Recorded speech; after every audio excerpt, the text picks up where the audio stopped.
प्रधानमंत्री जी जो हैं वो जनता के नेता हैं, तो जनता से कनेक्ट करने का उनका अपना अंदाज है, शैली है। जो अपने पार्टी के फाउंडर जैसे श्यामा प्रसाद मुखर्जी हों, दीनदयाल उपाध्याय जी हों, उनके विचारों की जीत है। जैसा कि चुनाव से पहले अपने BL संतोष जी जो हैं उन्होंने भी कहा था कि बंगाल हमारे लिए वो एक टुकड़ा मात्र नहीं है, हमारे लिए वैचारिक जीत है। जो 2003 का नहीं दे पाए, जो राजस्थान से ब्याह के आए उनके भी कहीं डाटा नहीं मिला कि योग नाम कटे जो बाद में जुड़ जाएंगे क्योंकि वो हिंदुस्तानी। लेकिन समय अनुसार जो वोट कटे हैं, अगर वो डाटा उपलब्ध करवा देते तो क्या सरकार जबरदस्ती वोट काटती? वहां तो सरकार तो TMC की थी ना। SIR का जो काम हुआ जब सरकार किसकी थी? TMC की। तो जबरदस्ती वोट कटने देते क्या ये लोग? फिर से एक बार EVM मशीन हैक हो गई है, बीजेपी फिर से घपले कर रही है ना? चौकीदार वोट शोर फिर से नारे लग रहे हैं। जी, ये तो बेबुनियाद आरोप है। पिछले 3 चुनावों से ममता बनर्जी वहां पे सरकार बनाने में कामयाब रहे हैं। उसमें भी तो EVM से ही वोटिंग हुआ है। बिल्कुल। और उसमें पिछले चुनाव में आपने देखा होगा 210 के अप्रॉक्स सीटें आई थी। तो उसमें बीजेपी की ओर से तो कोई भी आरोप नहीं लगाया गया EVM के बारे में, या और भी 2-3 मुद्दे हैं जैसे SIR के बारे में हो, या जो भी आरोप लगाया जा रहा है उनके कार्यकर्ताओं की ओर से और पार्टी नेताओं की ओर से, तो ये सब बेबुनियाद आरोप है। अच्छा, कहीं ना कहीं उनका ये कहना है कि भाई अगर वेस्ट बंगाल में बीजेपी अपना राज बना लेती है तो जितने वहाँ के मुस्लिम समुदाय के लोग हैं और जितने बाहर बांग्लादेशी जो आए हैं रह रहे हैं वहाँ पे आके, उन सभी को खदेड़ेंगे, भगाएंगे। SIR जो किया था वो भी एक इनका इसी को लेकर एक प्रोपेगेंडा बनाया था, जिससे TMC के जो समर्थक थे, नेता थे, उन लोग के वोट काटे गए हैं, इसीलिए जो है हार हो रही है TMC की। नहीं, जैसे कभी भी अपनी पार्टी जो है बीजेपी कभी भी मुस्लिमों के विरोध में या नकारात्मक रवैया अपनी पार्टी ने नहीं अपनाया है। रही बात रोहिंग्या और जो भी विदेशी शरणार्थी वगैरह हैं, तो उनको लेके पार्टी का अपना स्टैंड क्लियर है कि अगर हम सरकार में आते हैं तो जो भी अपना है कानून ला के या जो भी अपना न्याय संगत है वो कार्रवाई करेंगे। ये अपना अमित शाह जी ने भी क्लियरली किया चुनाव से पहले ही कि अगर हमारी सरकार आती है तो उस पर हम न्याय संगत जो भी है कार्रवाई करेंगे। भाई, मध्य प्रदेश के जो मुख्यमंत्री हैं डॉक्टर मोहन यादव, वो भी गए थे कैंपेनिंग के लिए वेस्ट बंगाल में। प्रधानमंत्री नरेंद्र मोदी खुद गए थे, झाल मुड़ी खा के आए वहां से। अमित शाह जी गए, योगी जी गए, जितने बड़े और कद्दावर हमारे देश के लीडर हैं वो सभी के सभी पहुंचे थे। क्या यही एक कारण हो सकता है कि इस बार जो बीजेपी है वो जीत रही है, वहां पे जीत बीजेपी के हाथ में आ रही है? तो क्या मतलब ये भी एक कारण हो सकता है? देखिए, कारण तो आप कह सकते हैं। अब हमारे प्रधानमंत्री जी जो हैं वो जनता के नेता हैं, तो जनता से कनेक्ट करने का उनका अपना अंदाज है, शैली है, जिससे कि लोग कनेक्ट करते हैं। रही बात जीत की, तो जो ये मुद्दे हैं उनसे चुनाव तो जीती नहीं जाती। आप पत्रकार हैं, आपको भी समझ है। पार्टी अगर चुनाव जीती है तो वो संगठन के बल पे जीतती है, संगठन का जो काम है उसके बल पे, जमीनी हकीकत क्या है उसके बल पे जीतती है, जिसमें कि कार्यकर्ता से लेके पार्टी के जो भी नेतृत्व हैं या जो भी नेताओं को जिम्मेवारी दी गई है उनके बदौलत जीतते हैं। तो ये आरोप उनका लगाना वो हास्यास्पद कह सकते हैं, एक तरह से हास्यास्पद है। मध्य प्रदेश में देख रहे हैं हम, पूरे भोपाल में धूम मची हुई है। बीजेपी के जो समर्थक है ढोल नगाड़े ले लेके डांस कर रहे हैं। एक कारण ये भी है कि हम अंदर एक कमरे में बैठ के शूट कर रहे हैं कि बाहर है ढोल की आवाज इतनी है कि आसपास की जो आवाज है वो माइक कैच ही नहीं कर पा रहा है।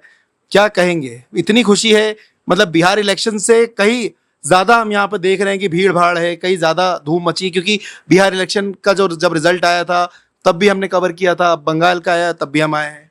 देखिए, बंगाल चुनाव जो है वो अपने पार्टी के दृष्टिकोण से, जो अपने पार्टी के सिद्धांत हैं, जो अपने पार्टी के फाउंडर जैसे श्यामा प्रसाद मुखर्जी हों, दीनदयाल उपाध्याय जी हों, उनके विचारों की जीत है। जैसा कि चुनाव से पहले अपने BL संतोष जी जो हैं उन्होंने भी कहा था कि बंगाल हमारे लिए वो एक टुकड़ा मात्र नहीं है, हमारे लिए वैचारिक जीत है, हमारे विचारों की जीत है। अगर हम बंगाल जीतते हैं तो हमारे विचारों की जीत है, क्योंकि हमारे पार्टी के जो फाउंडर हैं या जो भी हैं वहीं से हैं, और हम लोग अगर बंगाल जीतते हैं तो उसका मैसेज दूर तक जाएगा। तो उस लिहाज से भी देखा जाए तो ये बड़ा मैसेज गया है कि देश की आज़ादी के बाद अगर देखा जाए तो बंगाल में भगवा पहली बार लहराया है, तो इसका दूर तक मैसेज जाएगा। अच्छा, TMC के राज में से क्या स्थितियां बनी हुई है वहां पे? कहां तक की आप देख रहे हैं, क्या समझ पा रहे हैं कि भाई क्या स्थितियां हैं वहां की? क्या कार्य प्रणाली है जो लोगों को पसंद नहीं आ रही है वहां पे? देखिए, टीएमसी का कार्य प्रणाली में जैसे एक तो आप देख रहे हैं वहाँ का गुंडा राज, उनके दादागिरी कह सकते हैं, हर जगह पे दिखता है। उनका कार्य हिंसक प्रदर्शन हो, विरोध हो, अपनी पार्टी कभी भी हिंसा को समर्थन नहीं करती है और हिंसा से प्रेरित राजनीति को भी समर्थन नहीं देती है। तो उनका कार्यशैली वैसा है, डराओ धमकाओ, लूटपाट करो और वैसा रवैया अपनाओ जिससे कि आम जनमानस में डर का माहौल बना रहे और डर के वजह न कि उनके विकास के मॉडल को देखते हुए वोट करे, बाकी उनके डर, जनता में डर बना रहे और उसको वही डर के कारण उनको वोट करे, ऐसा उन्होंने माहौल बना के रखा था। तो बंगाल को बांग्लादेशी बनाने की चल रही थी, जितने भी घुसपैठी आए बांग्लादेश से सब बंगाल में बस गए। अरे उसी को हटाने के लिए तो एसआईआर लागू हुआ था। एसआईआर की जो प्रक्रिया, तो एसआईआर का असर दिखा ना, हाँ, जब भी तो ममता बनर्जी एसआईआर का विरोध कर रही थी। उसके ऊपर तो उनका कहना है भाई एसआईआर लागू करके ये जो बीजेपी का गंदा प्रोपेगेंडा है, ये हमारे टीएमसी के समर्थक नेता इन लोगों के वोट काटे हैं और फिर से एक बार जो बीजेपी अगर जीत रही है तो फिर से ईवीएम और चौकीदार वोट चोर इन सब के नारे लगना शुरू हो चुके हैं। नहीं, ये तो उनका कहना है, वो तो बोलेंगे क्योंकि वो चुनाव हारा है, हमेशा वो धांधली से जीतते थे। तो आज बीजेपी जीत रही है तो उनको तो ऐसे ही लगा है ना बीजेपी ने धांधली की है। लेकिन अक्सर जो धांधली का आरोप है वो तो बीजेपी के ऊपर, खुद के ऊपर लगता है। तो आप मुझे एक बात बताओ, अगर धांधली की होती बीजेपी ने तो लोकसभा में कम सीट क्यों आई? फिर लोकसभा में टीएमसी जीती ना ज्यादा सीटों पे, तो अगर धांधली ईवीएम से होती तो लोकसभा में भी पूरी सीट ला सकती थी बीजेपी।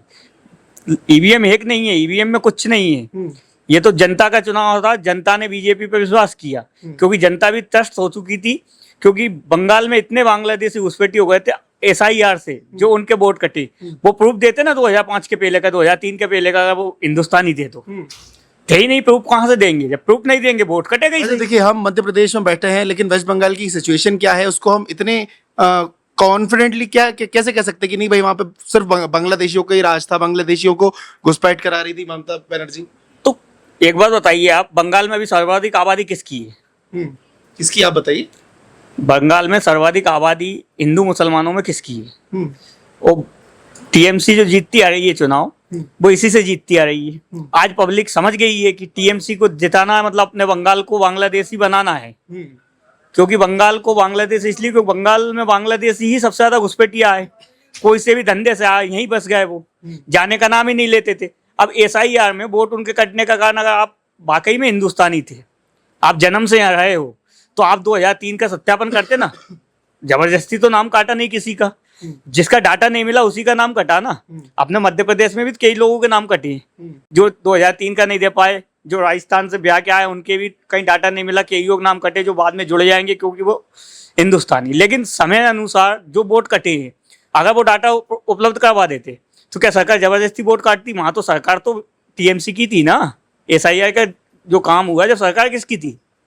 टीएमसी की। तो जबरदस्ती वोट कटने देते क्या ये लोग? जब डाटा ही नहीं मिलेगा सामने वाले का तो वोट तो कटेगा ही ना।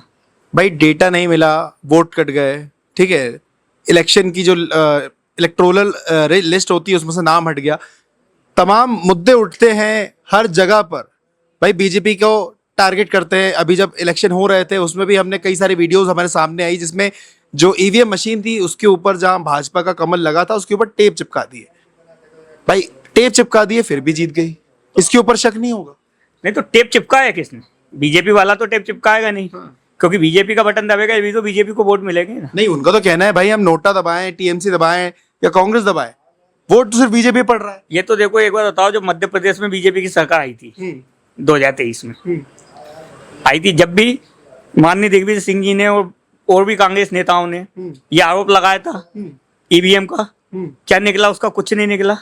अगर मान के चलो बीजेपी ईवीएम हैक करती तो क्या बीजेपी में मध्य प्रदेश में 229 में 229 सीटें नहीं ली आती?